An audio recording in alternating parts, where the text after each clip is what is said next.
స్నేహితులారా, న్యాయదేవత, కర్మఫలదాత అయిన శనిదేవుని ఆశీర్వాదంతో జూన్ 25వ తేదీన జ్యేష్ఠ అమావాస్య రోజున అద్భుతమైన, అరుదైన మహాశుభ సంయోగం ఏర్పడుతోంది. శని యొక్క శశయోగం, కాలసర్పయోగం కలిసి 12 రాశులలో 6 రాశులవారు కోటీశ్వరులు, ధనవంతులు అవుతారు. అవును స్నేహితులారా, జూన్ 25వ తేదీన జ్యేష్ఠ అమావాస్య రోజున చాలా అరుదైన యోగం ఏర్పడుతోంది. ఈ యోగంలో 12 రాశులలో 6 రాశులవారి అదృష్టం మెరవనుంది. శనిదేవుడు ఈ 6 రాశులవారిపై చాలా సంతోషంగా, కరుణతో ఉన్నారు. ఈసారి జ్యేష్ఠ అమావాస్య రోజున ఈ 6 రాశులవారి జీవితం మారిపోతుంది. అవును స్నేహితులారా, ఆ సంతోషకరమైన, అదృష్టవంతమైన 6 రాశులేవి? ఈ వీడియోలో మేం మీకు ఆ 6 సంతోషకరమైన, అదృష్టవంతమైన రాశుల గురించి చెప్పబోతున్నాం. చివరి వరకు ఉండండి, ఇది చాలా ముఖ్యమైన వీడియో. వీడియోను ప్రారంభించే ముందు లైక్ చేయండి, కామెంట్స్ బాక్స్లో జై శనిదేవ్ తప్పక రాయండి. స్నేహితులారా, జ్యేష్ఠ అమావాస్యకు హిందూ ధర్మంలో చాలా ప్రత్యేక ప్రాముఖ్యత ఉందని చెప్పాలనుకుంటున్నాం.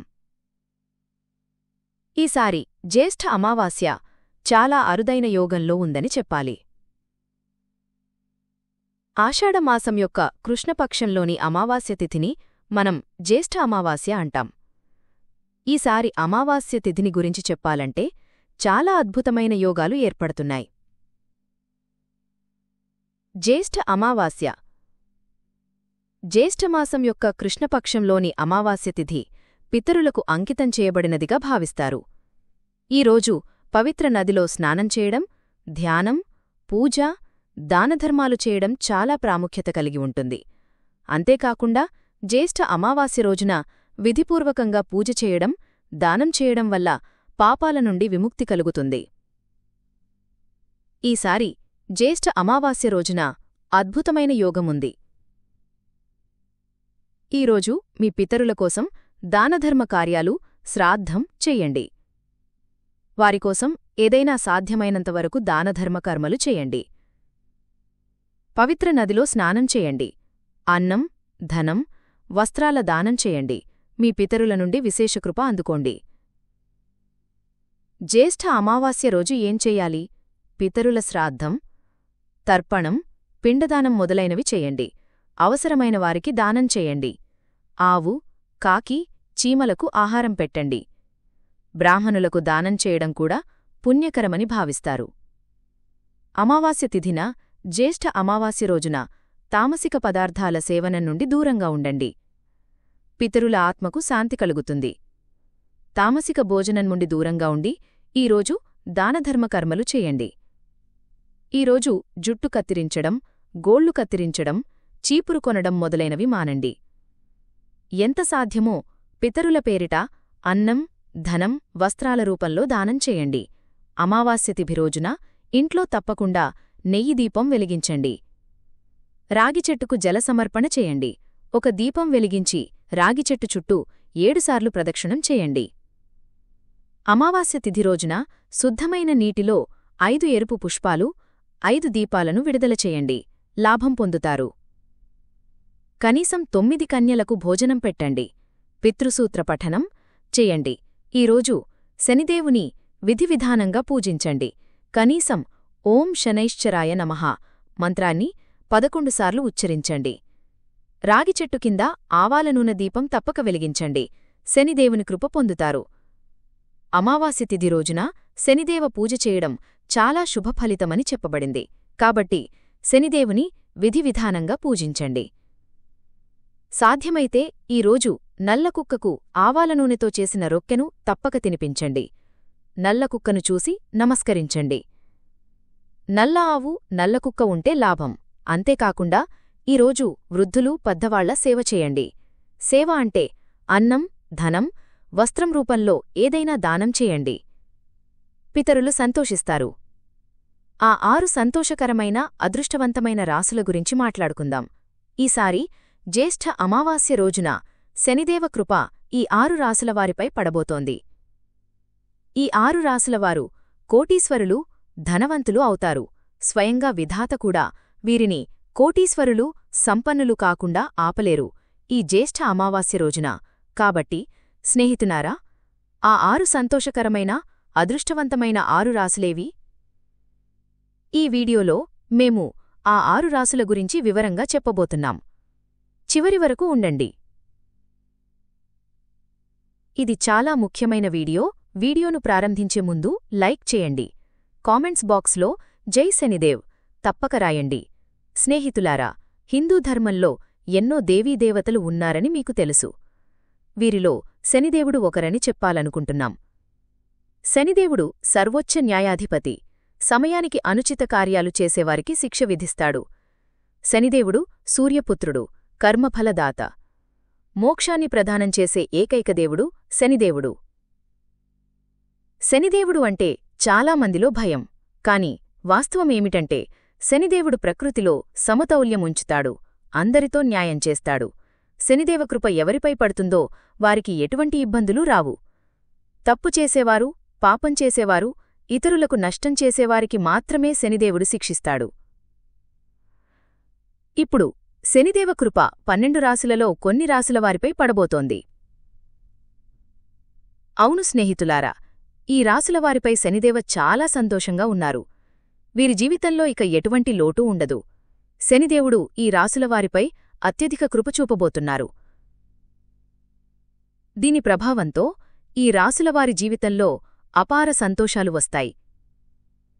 శనిదేవ కృపతో వీరి జీవితంలోని అన్ని దుఃఖాలు, బాధలు, కష్టాలు తొలగిపోతాయి. శనిదేవ ఆశీర్వాదంతో వీరికి అనేక రకాల లాభాలు, ధనలాభం, గొప్ప విజయాలు సిద్ధిస్తాయి. దీనితో వీరి జీవితం మారిపోతుంది. ఆ అదృష్టవంతమైన రాసులేవి? మకరం. అవును స్నేహితులారా, మకర రాశివారికి శనిదేవ అపార కృప ఉంటుంది. దీనితో వీరికి ధనలాభం సిద్ధిస్తుంది. వ్యాపారం, ఉద్యోగంలో వృద్ధి ఉంటుంది. ఉద్యోగం చేసేవారికి పదోన్నతి లభిస్తుంది. విదేశంలో ఉద్యోగం చదువు చేయాలనుకునేవారికి అవకాశాలేర్పడతాయి. ఆదాయంలో వృద్ధి ఉంటుంది. వ్యాపారస్తులకు ఎక్కువ లాభం లభిస్తుంది. అన్ని కార్యాలు విజయవంతంగా పూర్తిచేస్తారు. శనిదేవ కృపతో మకర రాశివారి జీవితంలోని అన్ని దుఃఖాలు, బాధలు, కష్టాలు తొలగిపోతాయి. అపార సంతోషాలు పొందుతారు. దీనితో మీ జీవితం మారిపోతుంది. మేషం. అవును స్నేహితులారా, మేషరాశివారికి శనిదేవ కృపతో చాలా మంచి సమయం రాబోతోంది. శనిదేవుడు మీపై సంతోషంగా ఉన్నారు. మీ గౌరవం, ప్రతిష్ఠ వృద్ధి చెందుతుంది. సమాజంలో మీ ప్రశంసలు జరుగుతాయి. విజయానికి కొత్త అవకాశాలు లభిస్తాయి. ఆ అవకాశాలను సద్వినియోగం చేసుకోండి. మీరు ముందుకు సాగుతారు. ఆగిపోయిన కార్యాలు సమయానికి పూర్తవుతాయి. మీరు ప్రారంభించాలనుకునే కార్యంలో విజయం సాధిస్తారు. శనిదేవ ఆశీర్వాదంతో ఆదాయ వనరులు వృద్ధి చెందుతాయి. ధనలాభం కోసం అనేక అవకాశాలు లభిస్తాయి. ఇంట్లో సంతోషకరమైన వాతావరణం ఉంటుంది. వ్యాపారంలో వృద్ధి ఉంటుంది. సామాజిక రంగాలలో విజయం సాధిస్తారు. అకస్మాత్ ధనలాభం లభించే అవకాశం ఏర్పడుతోంది. కొత్త వాహనం, ఇల్లు కొనాలనుకుంటే ఆ ప్రణాళిక విజయవంతమవుతుంది. శనిదేవ కృపతో సమయం మీకు చాలా గొప్పగా ఉంటుంది. ఈ సమయాన్ని సద్వినియోగం చేసుకోండి. సమయం చేజారనివ్వకండి. వృషభం. అవును స్నేహితులారా, వృషభరాశివారికి శనిదేవ ఆశీర్వాదంతో త్వరలో శుభ సందేశం అందే యోగం ఏర్పడుతోంది. మీ కష్టానికి ఫలితం లభిస్తుంది. సంతోషం పొంగిపోతుంది. ఆగిపోయిన కార్యాలు సమయానికి పూర్తవుతాయి. కుటుంబం, స్నేహితుల నుండి పూర్తి సహకారం లభిస్తుంది. శనిదేవ అపార కృపతో ధన సంబంధిత సమస్యలు తొలగిపోతాయి. ధనలాభం కోసం అనేక అవకాశాలు లభిస్తాయి. ధనంలో గొప్ప వృద్ధి ఉంటుంది. అనేక రకాల లాభాలు, ధనలాభం, గొప్ప విజయాలు సిద్ధిస్తాయి. ఉద్యోగం చేసేవారికి పదోన్నతి, జీతం పెరుగుదల యోగం ఉంది. శనిదేవ కృపతో జీవితంలోని అన్ని సమస్యలు అంతమవుతాయి. అపార సంతోషాలు లభిస్తాయి. దీనితో మీ జీవితం మారిపోతుంది. కన్యా. అవును స్నేహితులారా, కన్యరాశివారికి శనిదేవ విశేష కృప ఉంది. ధనలాభం లేకుండా వ్యాపారంలో గొప్ప వృద్ధి ఉంటుంది. ఉద్యోగం చేసేవారికి పదోన్నతి, జీతం పెరుగుదల యోగం ఉంది. విదేశంలో ఉద్యోగం చేయాలనుకునే కల నెరవేరే అవకాశం ఏర్పడుతోంది. వ్యాపారస్తులకు ఎక్కువ లాభం లభిస్తుంది. ధనలాభం కోసం అనేక అవకాశాలు లభిస్తాయి. సంతాన ప్రాప్తి కోరుకునేవారికి సంతానం లభిస్తుంది. ఇంట్లో సంతోషాలే సంతోషాలు. శనిదేవ కృపతో అపార సంతోషాలు లభిస్తాయి. దీనితో మీ జీవితం మారిపోతుంది. సింహం. అవును స్నేహితులారా, సింహరాశివారికి శనిదేవ కృపతో సమయం చాలా ఉత్తమంగా ఉంటుంది. గౌరవం, సమాజంలో ప్రశంసలు లభిస్తాయి. జీవితంలో కొత్త అవకాశాలు లభిస్తాయి. దీనితో మంచి మార్పు వస్తుంది. శనిదేవ కృపతో ధనలాభం లభిస్తుంది. కుటుంబంలో సంతోషకరమైన వాతావరణం ఉంటుంది. వ్యాపారంలో వృద్ధి ఉంటుంది. చుట్టూ లాభాలే లభిస్తాయి. ఉద్యోగం చేసేవారికి పదోన్నతి, జీతం పెరుగుదల యోగం ఉంది. శనిదేవ కృపతో జీవితంలోని అన్ని సమస్యలు అంతమవుతాయి. అపార సంతోషాలు లభిస్తాయి. దీనితో మీ జీవితం మారిపోతుంది. ధనస్సు. అవును స్నేహితునారా, ధనురాశివారికి శనిదేవ కృపతో త్వరలో శుభవార్త అందయోగం ఏర్పడుతోంది. మీ కష్టానికి ఫలితం లభిస్తుంది. సంతోషం పొంగిపోతుంది. ఆగిపోయిన కార్యాలు సమయానికి పూర్తవుతాయి. కుటుంబం, స్నేహితుల నుండి పూర్తి సహకారం లభిస్తుంది. శనిదేవ అపార కృపతో ధన సంబంధిత సమస్యలు తొలగిపోతాయి. ధనలాభం కోసం అనేక అవకాశాలు లభిస్తాయి. ధనంలో గొప్ప వృద్ధి ఉంటుంది. అనేక రకాల లాభాలు, ధనలాభం, గొప్ప విజయాలు సిద్ధిస్తాయి. ఉద్యోగం చేసేవారికి పదోన్నతి, జీతం పెరుగుదల యోగం ఉంది. శనిదేవ కృపతో జీవితంలోని అన్ని సమస్యలు అంతం అవుతాయి. అపార సంతోషాలు లభిస్తాయి. దీనితో మీ జీవితం మారిపోతుంది. ముగింపు. ఈ ఖుషీనసీబా అదృష్టవంతమైన రాసులు శనిదేవ ఆశీర్వాదంతో అపార సంతోషాలు పొందబోతున్నాయి. వీరి జీవితంలో సంతోషాలే సంతోషాలు. శనిదేవ ఆశీర్వాదంతో అనేక రకాల లాభాలు, ధనలాభం, గొప్ప విజయాలు సిద్ధిస్తాయి. దీనితో వీరి జీవితం మారిపోతుంది.